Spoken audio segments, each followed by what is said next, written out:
Daniel capítulo 10. No terceiro ano de Ciro, rei da Pérsia, foi revelada uma palavra a Daniel, cujo nome é Beltesazar. A palavra era verdadeira e envolvia grande conflito. Ele entendeu a palavra e teve a inteligência da visão. Naqueles dias, eu, Daniel, pranteei durante 3 semanas. Manjar desejável não comi, nem carne, nem vinho entraram na minha boca, nem me ungi com óleo algum, até que passaram as 3 semanas inteiras. No dia 24 do primeiro mês, estando eu à borda do grande rio Tigre, levantei os olhos e olhei, e eis um homem vestido de linho, cujos ombros estavam cingidos de ouro puro de Ufaz. O seu corpo era como berilo, o seu rosto como um relâmpago, os seus olhos como tochas de fogo, os seus braços e os seus pés brilhavam como bronze polido, e a voz de suas palavras era como o estrondo de muita gente. Só eu, Daniel, tive aquela visão. Os homens que estavam comigo nada viram, não obstante caiu sobre eles grande temor, e fugiram e se esconderam. Fiquei, pois, eu só, e contemplei esta grande visão, e não restou força em mim. O meu rosto mudou de cor e se desfigurou, e não retive força alguma. Contudo, ouvi a voz das suas palavras, e ouvindo-a, caí sem sentidos, rosto em terra. Eis que certa mão me tocou, sacudiu-me, e me pôs sobre os meus joelhos e as palmas das minhas mãos. Ele me disse: Daniel, homem muito amado, está atento às palavras que te vou dizer. Levanta-te sobre os pés, porque eis que te sou enviado. Ao falar ele comigo esta palavra, eu me pus em pé tremendo. Então me disse: não temas, Daniel, porque desde o primeiro dia em que aplicaste o coração a compreender e a humilhar-te perante o teu Deus, foram ouvidas as tuas palavras, e por causa das tuas palavras é que eu vim. Mas o príncipe do reino da Pérsia me resistiu por 21 dias, porém Miguel, um dos primeiros príncipes, veio para ajudar-me, e eu obtive vitória sobre os reis da Pérsia. Agora, vim para fazer-te entender o que há de suceder ao teu povo nos últimos dias, porque a visão se refere a dias ainda distantes. Ao falar ele comigo essas palavras, dirigi o olhar para a terra e calei. E eis que uma, como semelhança dos filhos dos homens, me tocou os lábios. Então passei a falar, e disse àquele que estava diante de mim: meu senhor, por causa da visão me sobrevieram dores, e não me ficou força alguma. Como, pois, pode o servo do meu senhor falar com meu senhor? Porque quanto a mim, não me resta já força alguma, nem fôlego ficou em mim. Então me tornou a tocar aquele semelhante a um homem, e me fortaleceu, e disse: não temas, homem muito amado, paz seja contigo, sê forte, sê forte. Ao falar ele comigo, fiquei fortalecido, e disse: fala, meu senhor, pois me fortaleceste. E ele disse: sabes por que eu vim a ti? Eu tornarei a pelejar contra o príncipe dos persas, e saindo eu, eis que virá o príncipe da Grécia. Mas eu te declarei o que está expresso na Escritura da verdade, e ninguém há que esteja ao meu lado contra aqueles, a não ser Miguel, vosso príncipe. Vamos orar. Deus, fala ao nosso coração pela obra do Teu Santo Espírito, sem a qual, Senhor, não sairemos daqui alimentados na plenitude daquilo que tanto precisamos e que o Senhor deseja com o centro de Tua vontade para as nossas vidas. Conduze-nos assim nesta meditação, em nome de Jesus Cristo. Amém. Eu quero falar uma coisa para você com toda certeza. De domingo passado para cá você mudou. Mudou, não adianta você achar que não mudou, mudou. Todos nós mudamos.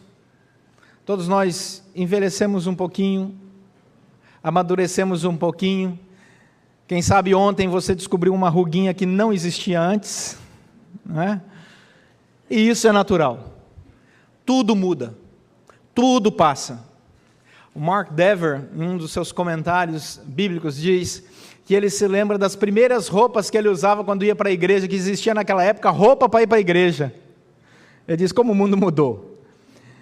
Mas o grande filósofo grego Heráclito diz que não existe nada permanente, exceto a mudança.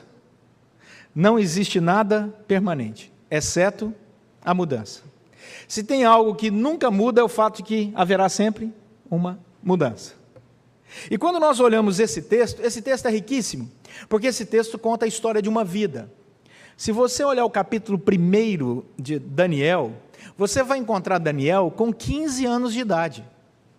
Esse capítulo que nós acabamos de ler, o capítulo 10 de Daniel, quando ele escreve, ele tem mais de 85 anos de idade, entre 85 e 87 anos de idade.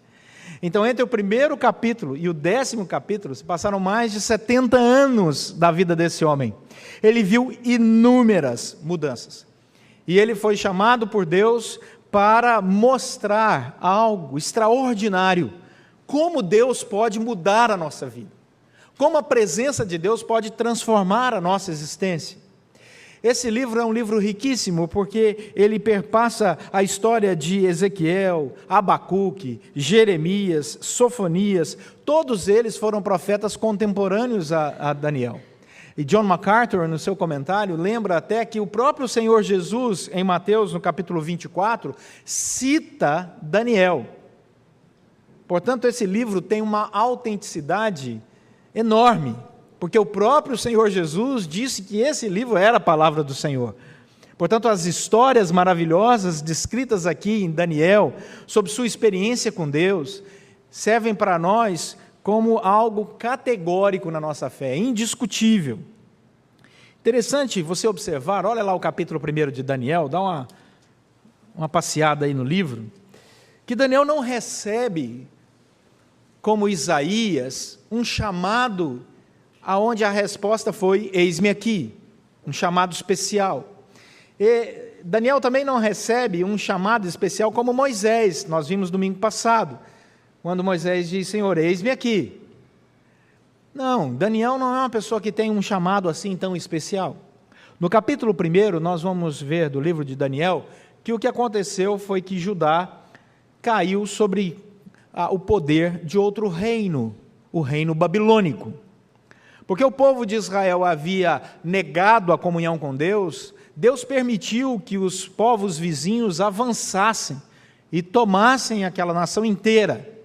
E as pessoas fossem levadas cativas para outros lugares, para outras nações, para servir de escravo mesmo em outros lugares, para não ter na região ali de Israel um exército forte o suficiente para voltar a lutar contra os seus dominadores.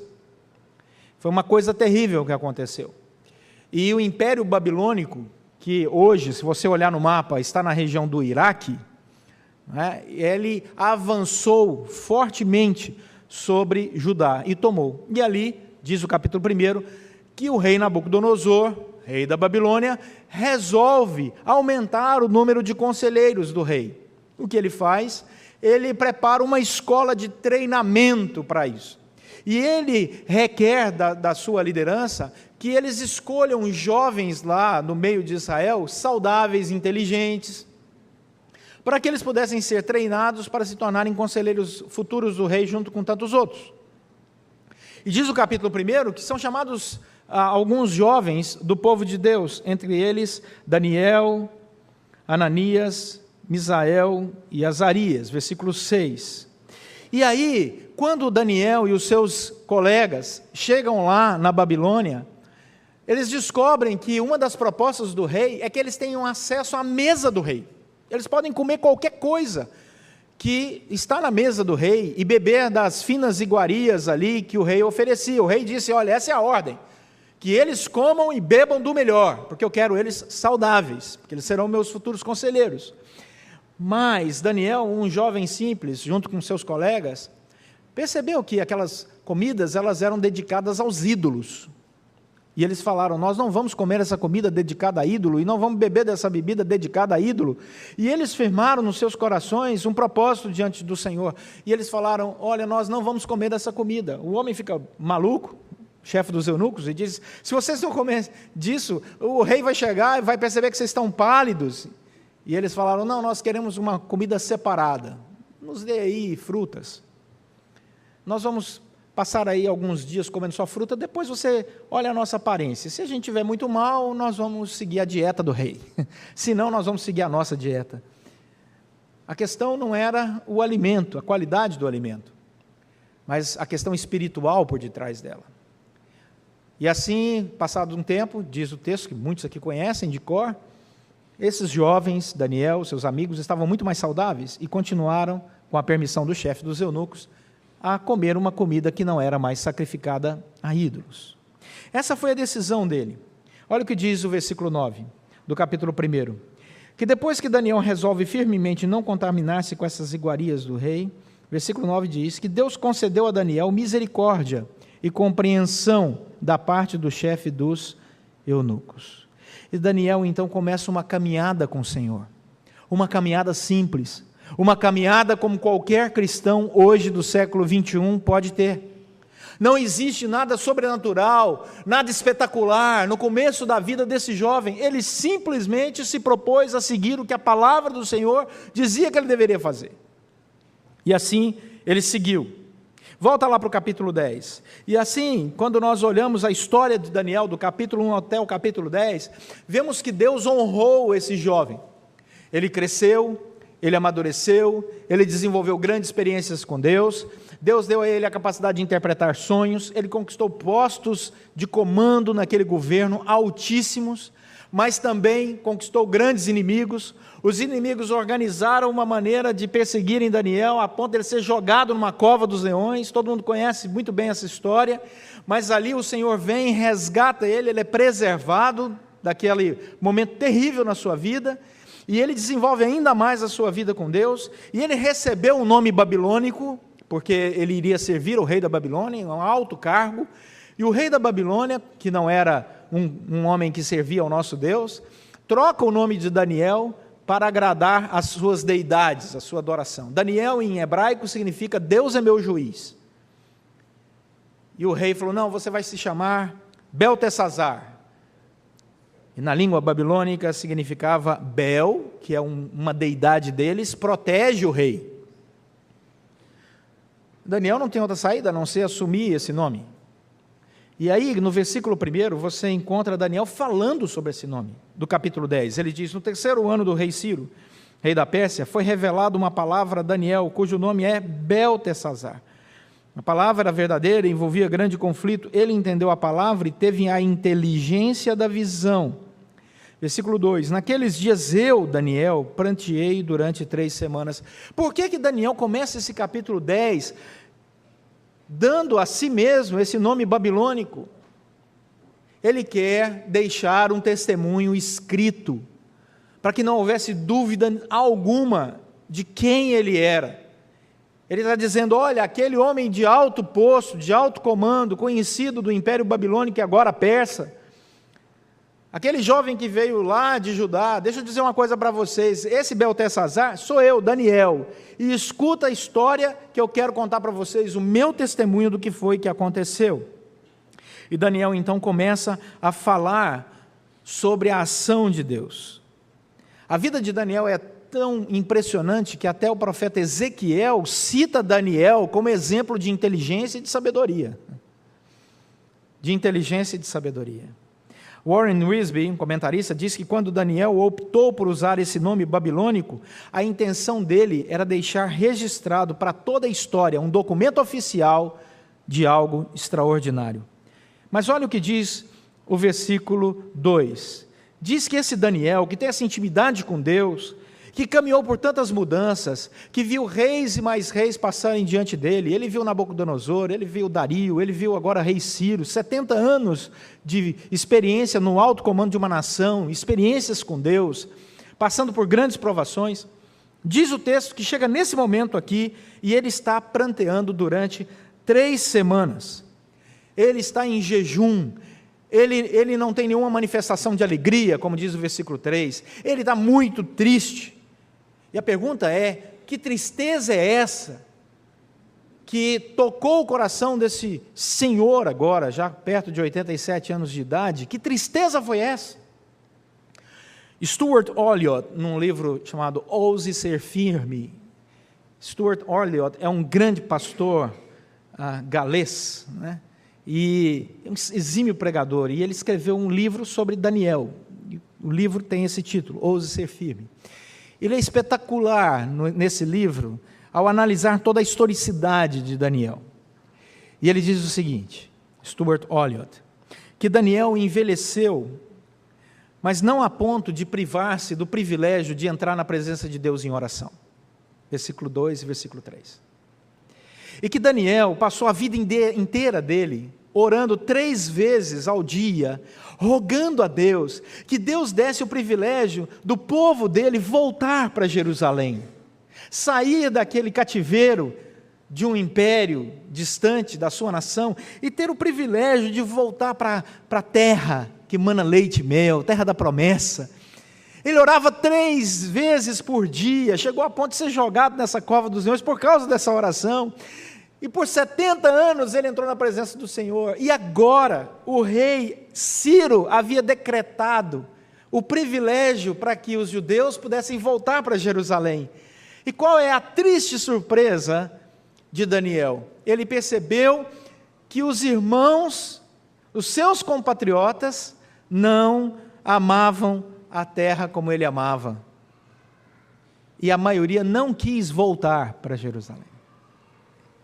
E aí Stuart Olyott diz que Daniel suplicou por 70 anos por esse retorno. E agora parece que todas as suas orações foram em vão. Daí encontrarmos esse Daniel chorando por 3 semanas, sem comer, sem beber, extremamente triste e fraco. Imaginem toda uma história com Deus e com o povo. E ele registra isso aqui, e dá até a data, é o dia 23 de abril, plena Páscoa judaica. Por que será que ele tem essa grande visão? Qual é a grande visão? Daniel é alguém privilegiado, porque Deus deu a ele uma resposta pessoal. Olha o versículo 4 ao versículo 9. No meio desse choro, no meio dessa dor, no meio dessa tristeza, Cristo se revela em pessoa a Daniel. O próprio Senhor. Ele aparece a Daniel. E a partir do versículo 4 começa essa manifestação. Diz o versículo 5 que ele levanta os olhos e vê esse homem vestido de linho, cujos ombros estavam cingidos de ouro puro de ufaz. O corpo era como berilo, o rosto como um relâmpago, os olhos como tochas de fogo. Ele começa a descrever tudo isso. É a mesma descrição de Apocalipse, capítulo 1, quando João vê Cristo. Ele diz, eu vi o Senhor. E é interessante, versículo 7, que diz, só eu, Daniel, tive aquela visão. Os homens que estavam comigo nada viram. Não obstante, caiu sobre eles grande temor, e fugiram e se esconderam. Vocês já viram isso em algum lugar? Viram. Em Ezequiel, capítulo 1, acontece a mesma coisa. Em Atos, capítulo 9, acontece a mesma coisa. Quando Cristo se revela diante de Paulo, que só Paulo tem a visão, as pessoas ao redor não têm a mesma experiência de Paulo, mas, no entanto, o temor e o tremor avança sobre o coração daquelas pessoas, e assim como Ezequiel, assim como Paulo, Daniel prostra com o rosto no chão, põe a boca no pó, porque quando Deus se manifesta de maneira especial, essa é a reação que acontece no meio do povo. Deus não muda. O mesmo Deus poderoso que se manifesta no Antigo Testamento, se manifesta no Novo Testamento. Paulo, escrevendo aos Coríntios, diz que se numa igreja o Senhor se manifestar de maneira especial, até o incrédulo e o indouto vai colar sua boca no chão. Não precisa ter dúvida. Se Deus chegar de maneira especial na igreja da Gávea, será que é, não é? Não precisa ficar em dúvida, não. Será que é ou não é? Não vai ficar ninguém sentadinho. Quando Deus entra no lugar para chegar e dizer, estou aqui com uma palavra especial, não há dúvidas. Nota de rodapé teológica. Tem muita igreja por aí que brinca com a manifestação de Deus nos seus templos e cultos, e uns ficam sentados, outros rindo, outros duvidando, alguns até filmando. Meu querido, seu Deus está muito fraco. Porque, biblicamente, quando Deus se revela, não tem boca que fique no mesmo nível. Todos caem com a boca no chão. É a característica primeira. Até monte treme quando Deus se revela. Relâmpagos e raios. Ele não muda. Este é o princípio bíblico que nos dá segurança, tranquilidade. E aí, o texto conta que Daniel treme, cai, não consegue se levantar.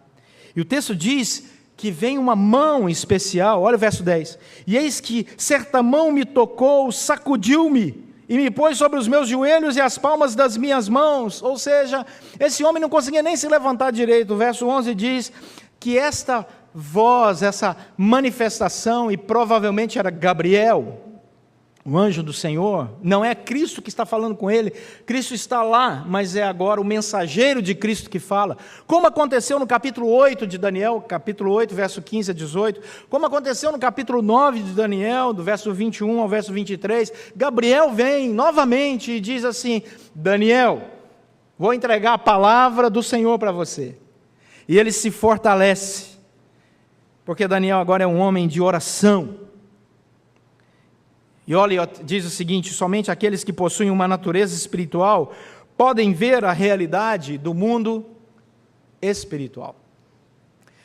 Paulo, escrevendo aos Coríntios, no capítulo 2, ele diz que as coisas espirituais se discernem espiritualmente.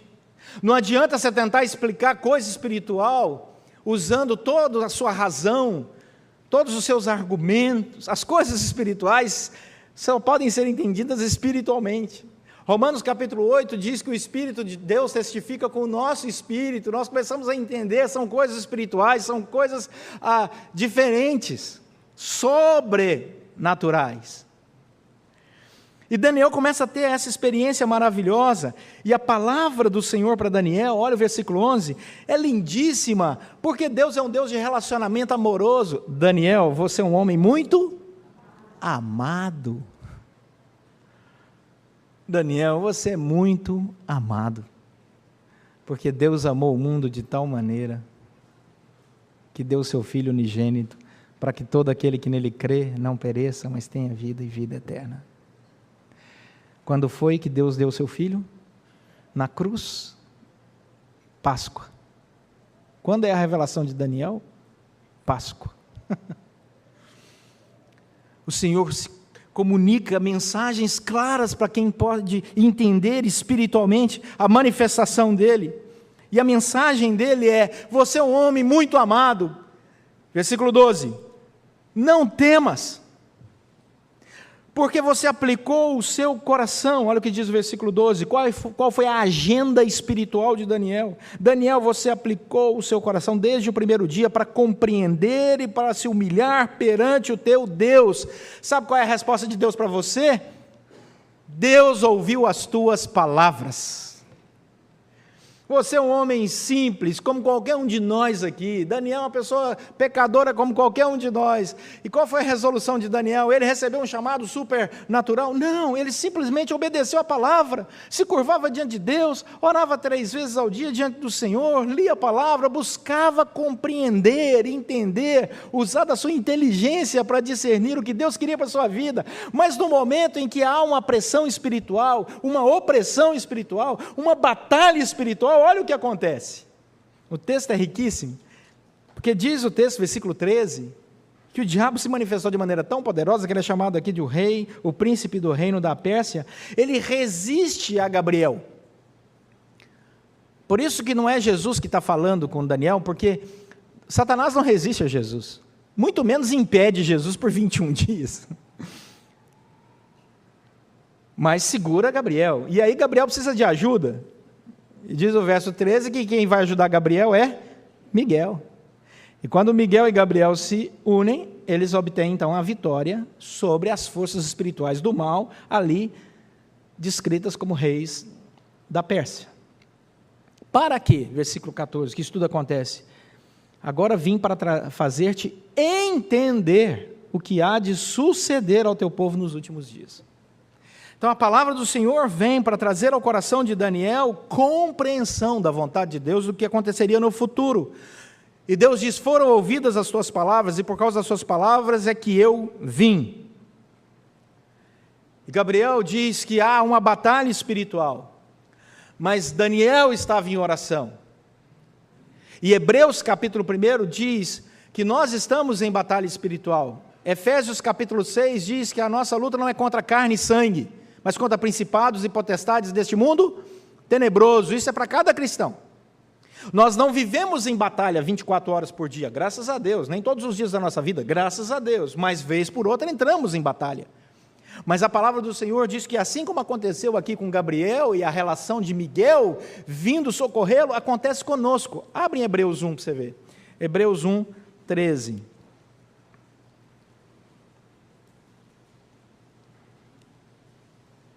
Hebreus 1, 13. Ora, qual dos anjos jamais disse, assenta-te à minha direita, até que eu ponha os teus inimigos por estrado dos teus pés? Não são todos eles quem? Os anjos, espíritos ministradores, enviados por quem? Pelo próprio Deus. Para quê? Para serviço. Versículo 14. Serviço a favor de quem? A favor dos que hão de herdar a salvação. Em momentos de conflito espiritual especial, não tenham dúvidas que Deus envia os anjos dele para nos guardar, para nos proteger, para nos servir. Daniel experimenta isso. E ele é um homem tão amado, tão especial, e a mensagem que ele tinha também era tão extraordinária, que estão ali diante dele Gabriel e Miguel, contando essa história, abrindo a janela do sobrenatural e descortinando o teatro do sobrenatural e dizendo, olha aí, dá uma espiada no que você não consegue perceber no seu dia a dia. Dá uma espiada. Olha aí, a cortina do sobrenatural se abre. E então é descrito para Daniel. Sabe o que acontece com Daniel? Volta lá para Daniel capítulo 10, página 772, se alguém perdeu. Daniel 10, versículo 17. Ele está fraco. Novamente. E novamente, versículo 18. Ele recebe um toque da graça de Deus e é novamente fortalecido. Porque Deus não nos fortalece só uma vez na nossa caminhada. Deus nos fortalece quantas vezes forem necessárias. Ele renova sobre nós a nossa força. Ele renova sobre nós a disposição. Ele renova sobre nós a caminhada com a sua graça. Ele nos dá força sobre força. E Daniel então experimenta todo esse cuidado de Deus. E aí nós podemos perceber o tremendo poder da oração na vida desse homem. E é descrito para ele a partir do capítulo 10, capítulo 11, capítulo 12, você vai lendo, mais de 300 anos de história adiante. O Senhor vai contando para ele, vai acontecer isso, depois outro reino vai se levantar, e vai acontecer outro reino, para que o povo de Deus ficasse preparado com o que viria para o futuro, na certeza de que Deus que conhece o futuro, é o Deus que determina o futuro, Ele não é pego de surpresa. Daí, fica a pergunta que não quer calar, já que o almoço chegou. Tá bom, pastor, o senhor falou, mas o que é que eu levo para casa? Todos nós mudamos o tempo todo, mas Deus não muda. Todos nós sofremos mudanças, mas Deus não. Ele é imutável, Ele é o Deus eterno. Ele é o Deus que era, que é e que há de ser. O que Ele prometeu, Ele cumpre. Não interessa se você é criança, não interessa se você tem 15 anos, não interessa se você tem 85, 87, 127, 280. Não interessa quantos anos você tenha, Deus ouve as orações, ouviu a de Daniel, O tempo todo, a sua vida inteira, agiu, se importou com ele, respondeu, fortaleceu, revelou aquilo que só olhos espirituais podiam perceber, e disse: você é muito amado. O Deus que chamou Abraão de seu amigo, chama Daniel de uma pessoa amada, e esse mesmo Deus diz que nos ama. E Cristo diz: já não vos chamo servos, mas tenho-vos chamado amigos. Tudo aquilo que Cristo, o nosso Deus Pai e o Espírito Santo comunicou aos corações no Antigo Testamento, Cristo comunica aos nossos corações. Toda essa relação amorosa, amigável, está aberta aos filhos e filhas de Deus. E assim como Daniel, ele diz: ore, busque compreender, leia, e eu vou descortinar aquilo que muitas vezes o inimigo quer esconder. Eu vou descortinar e mostrar o poder e a graça minha na minha relação com você, com a sua vida, com a sua história. Essa é a palavra que Deus colocou no coração de Daniel. Jesus Cristo, lá em Lucas capítulo 11, versos 9 e 10, faz uma promessa para nós. Eu quero terminar com esse texto. Lucas capítulo 11, versos 9 e 10. Por isso, Jesus é quem está falando. Vos digo, pedi e dar-se-vos-á, buscai e achareis, batei e abrir-se-vos-á. Pois todo o que pede, recebe, o que busca, encontra, e a quem bate, abrir-se-lhe-á. Amém. Vamos orar.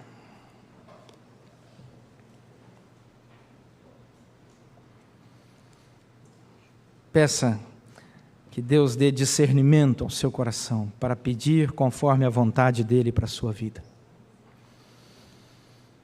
Assim como Daniel, faça um compromisso de oração com Deus, de busca da palavra dEle, de compreensão da palavra dEle. Deus ama quando nós buscamos a intimidade com Ele. Louve a Deus, agradeça, porque em determinados momentos da sua vida, mesmo sem você perceber, Ele enviou anjos para te guardar, para te proteger, para te sustentar, para te levantar. Ele não muda. Louve a Deus por isso. Senhor, nosso Deus e Pai, obrigado pelo alto preço pago na cruz do Calvário, que nos permite entrar na Tua presença em oração. Obrigado pela morte e ressurreição de Cristo Jesus, que abre, ó Deus, esse caminho de reconciliação, por Tua imensa graça, e podemos agora transitar livremente na Tua presença. Ó Senhor, não somos dignos de tamanho privilégio, mas em Cristo Jesus o Senhor nos deu este privilégio, esta maravilhosa bênção de nos reconciliarmos contigo mediante a fé. Ó Senhor, não permita que a nossa fé seja tímida. Ó Deus, que possamos ter a visão das coisas espirituais e sobrenaturais na medida certa, para a glória do Teu próprio nome. Ó Senhor, sustenta-nos. Se existe alguém aqui abatido, que saia daqui levantado pelo Teu poderoso poder.